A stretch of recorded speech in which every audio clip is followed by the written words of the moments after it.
ہیں پٹھان تو اب ہر جگہ چھا گئے ہیں، تجارتی معاملات میں پٹھان چھا گئے ہیں۔ اور ایک میں بات آپ کو بتاؤں، پٹھان تجارت میں کیوں آگے نکل گئے؟ پٹھان تجارت میں آگے اس لیے نکل گئے ہیں کہ ایک تو وجہ یہ کہ پٹھان چھوٹے سے چھوٹا کاروبار بھی کرتا ہے، شرم نہیں کرتا۔ ہم تو کہتے ہیں نا ہمارے سٹیٹس کے مطابق کاروبار ہونا چاہیے، ہمارے سٹیٹس کے مطابق۔ آپ دیکھ لیں یہاں پر جتنے چھوٹے چھوٹے کاروبار ہیں پٹھانوں کے پاس ہیں۔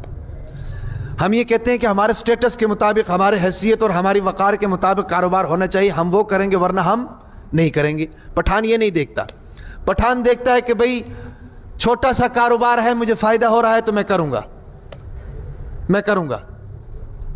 سمجھ آ رہی کہ نہیں؟ تو ایک اصول پٹھانوں کی کاروبار میں کامیاب ہونے کا یہ ہے۔ دوسرا اصول کیا ہے، کس وجہ سے کامیاب ہو رہے ہیں؟ وہ اس وجہ سے ہو رہے ہیں کہ پٹھان کی آمدن زیادہ ہے، اخراجات کم ہے۔ پٹھان کی آمدن زیادہ ہے، اخراجات آمدن کے مقابلے میں کم ہے۔ ہماری جتنی آمدن ہوتی ہے نا جی، اخراجات ڈبل ہوتے ہیں۔ مہنگائی کو روتے ہیں ہم لوگ، یار مہنگائی ہو گئی ہے، زرداری کے دور میں بھی مہنگائی تھی، عمران خان کے دور میں بھی مہنگائی تھی، نواز شریف کے دور میں بھی مہنگائی تھی، اب شہباز شریف صاحب تشریف لائے ہیں، ان کے دور میں بھی مہنگائی ہے، کیا کریں، پاکستان ڈیفالٹ کر رہا ہے۔ چلو مہنگائی تو ہے بھئی، معاشی حالات خراب سے خراب تر ہیں، لیکن ہماری شاہ خرچیں بھی تو ختم ہونی چاہیے، ہماری شاہ خرچیں بھی تو ختم ہونی چاہیے۔ سردی کا سیزن ہے، 3 جیکٹس ہمارے پاس ہیں، برانڈڈ جیکٹس ہیں بھئی، نیچے کھدر کے کپڑے پہنے ہوئے ہیں، 3 جیکٹس ہمارے پاس ہیں۔ پچھلے سال سردی کا سویٹر پہننے کے لیے تیار کوئی نہیں ہے، کیوں؟ پچھلے سال کا ہے، لوگوں نے دیکھ لیا، اب نئی چیز ہونی چاہیے۔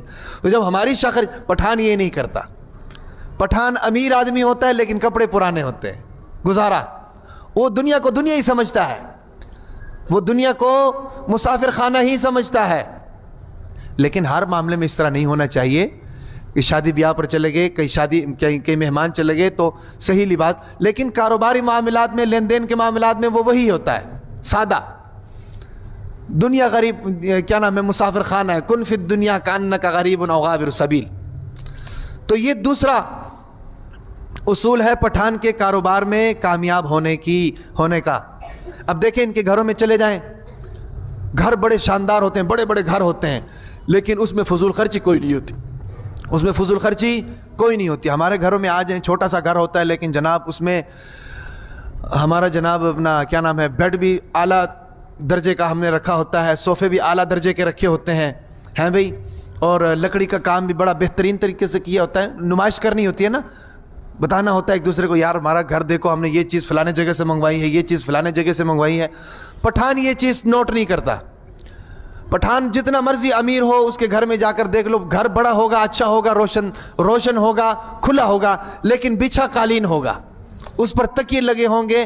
بیڈ کی تکلف یہ لوگ نہیں کرتے ہیں، صوفوں کی تکلف نہیں کرتے ہیں، وہیں پر جناب تکیے پہ ٹیک لگا کر کہوہ پیتے ہیں، وہیں پر کھانا کھاتے ہیں، وہیں پر کاروبار ڈیل کرتے ہیں۔ سمجھ آ رہی کہ نہیں؟ تو ان کی آمدن کے حساب سے اخراجات کم ہوتے ہیں، جس کی وجہ سے یہ کیا کرتے ہیں، کاروبار میں ترقی کرتے ہیں، کاروبار میں ترقی۔ اور تیسرا، ان کے بچے زیادہ ہوتے ہیں۔ ہم تو کہتے ہیں نا بچے 2 ہی اچھے، بچے 2 ہی اچھے، 2 بچے کر کے جناب بچے بند کرا دیتے ہیں، اور ایک بچہ مر گیا تو پھر رونے بیٹھ جاتے ہیں۔ بچے زیادہ اچھے، اگر بس میں ہے تو پھر بچے میں کہتا ہوں 2 درجن اچھے ہیں بھئی۔ اب دیکھو نا، ان کے ماشاءاللہ بچے زیادہ ہوتے ہیں تو فائدہ کیا ہوتا ہے، سب کاروبار کر رہے ہیں، سب ملازمت کر رہے ہیں، سب کاروبار کر رہے ہیں۔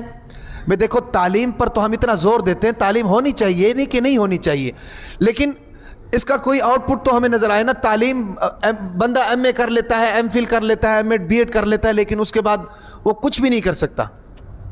اس سے اچھا وہ بندہ نہیں جو 5ویں کلاس تک پڑھتا ہے، لکھنا پڑھنا آ جاتا ہے، اپنا نام لکھ سکتا ہے، انگریزی تھوڑی بہت سمجھ میں آ جاتی ہے لکھائی، اردو تھوڑی بہت سمجھ میں آ جاتی ہے لکھائی، لیکن کاروبار دبا کر کرتا ہے۔ تو جس چیز کی ضرورت ہے وہ چیز دینی چاہیے، تعلیم بھی دینی چاہیے، نہیں کہ تعلیم، لیکن اولاد کو کاروبار سکھائیں۔ سمجھ آ رہی کہ نہیں؟ تاکہ وہ کسی کا محتاج نہ رہے۔ پٹھانوں کا تو یہی تو کمال ہے، بچے ان کے زیادہ ہوتے ہیں اور سب کو کسی نہ کسی کام پر لگایا ہوتا ہے، اور پھر ان کی بھی شادیاں جلدی کر دیتے ہیں۔ چلو اپنی اپنی ذمہ داریاں اٹھاؤ، ماں باپ کو تنگ نہ کرو، ماں باپ کو اور بچے پیدا کرنے دو۔ سمجھ آ رہی کہ نہیں؟